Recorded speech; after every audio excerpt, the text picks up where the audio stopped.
Good afternoon. My name is Natasha Nelson, and I wanted to speak to you guys briefly on some of my educational dispositions and kind of what my stance is on a lot of things regarding education and students. And one of the first things that I would like to talk about is, well, what type of dispositions do I actually possess? Well, one of the main dispositions that I have is that I do believe that all children can learn. In some form or fashion, yes, all children can learn. And this not only stems from my professional experience, but really it starts at home with me. I'm a mother of 6, and of those 6 children, I have gifted students. I even have a daughter with special needs. So I've been exposed to both ends of the spectrum and scope of, learning and learning in different ways. I think children learn differently, but I do believe that all children can learn. And so with that being said, I'm very, very passionate about always digesting the fact that all kids can learn. They may just learn differently. And even in the classroom, all students do not learn or retain information the same way.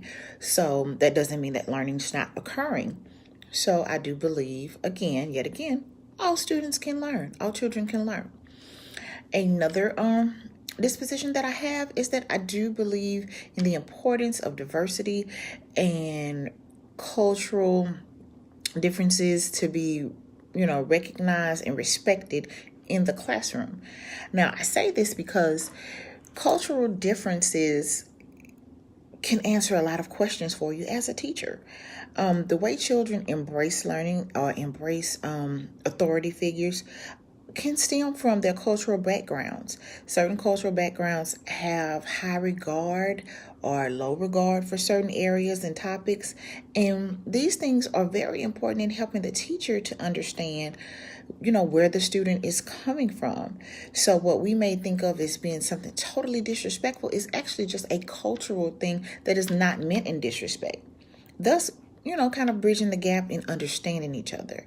And if we can understand each other and bridge those gaps, that also helps with the learning process.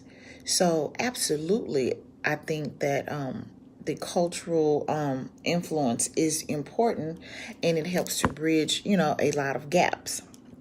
Now, another area, what dispositions do I need to work on?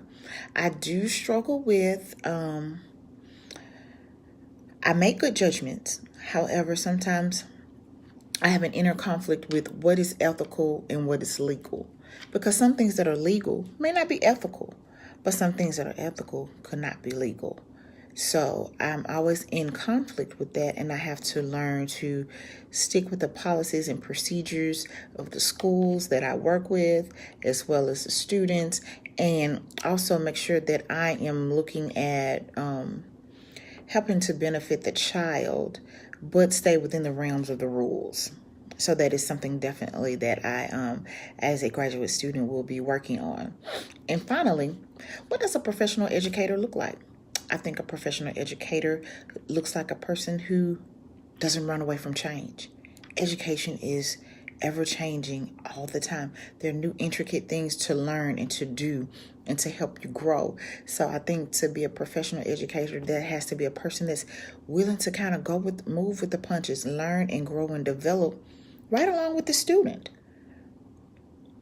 I think that is very, very, very important. And that's one of the things that helps to shape education and bridge those gaps. Now, what standards do I have that guide that type of thinking? Well, you have to, look at assessments. Assessments are important. They're not the only